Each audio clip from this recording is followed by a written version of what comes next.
Shalom. Saya rindu membagikan betapa pentingnya memegang teguh janji Tuhan. Di Bilangan 13, cerita tentang 12 pengintai.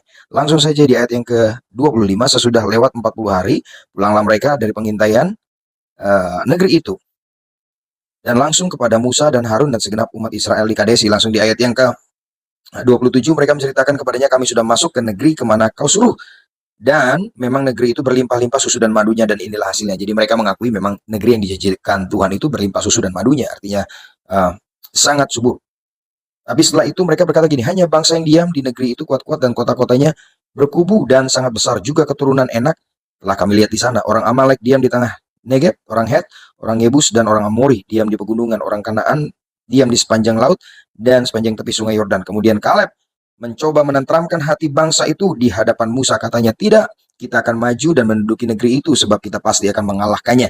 Jadi 10 pengintai itu mengabarkan segala tantangan dan kesulitan yang ada, sekalipun mereka melihat bahwa janji Tuhan itu benar, negeri itu penuh susu dan madunya, sangat subur. Tetapi orang-orang yang pergi ke sana bersama-sama dengan dia berkata, tidak, kita tidak dapat maju, gitu ya, menyerang bangsa itu, karena mereka lebih kuat daripada kita. Lihat.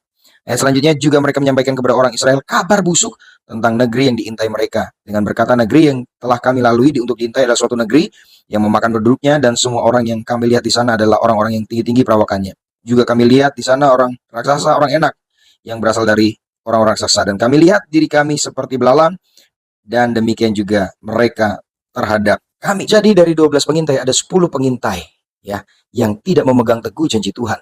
Mereka tidak percaya bahwa Tuhan sanggup membawa mereka masuk dalam negeri itu, karena mereka melihat banyak kesulitan, banyak tantangan yang mereka laporkan itu.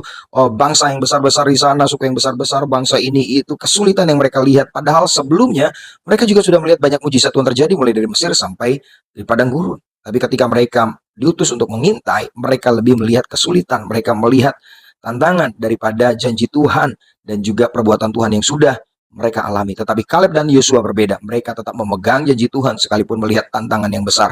Jadi penting bagi kita untuk tetap memegang teguh janji Tuhan. Jangan goyah, sebab Tuhan pasti menggenapi janjinya. Tuhan Yesus memberkati.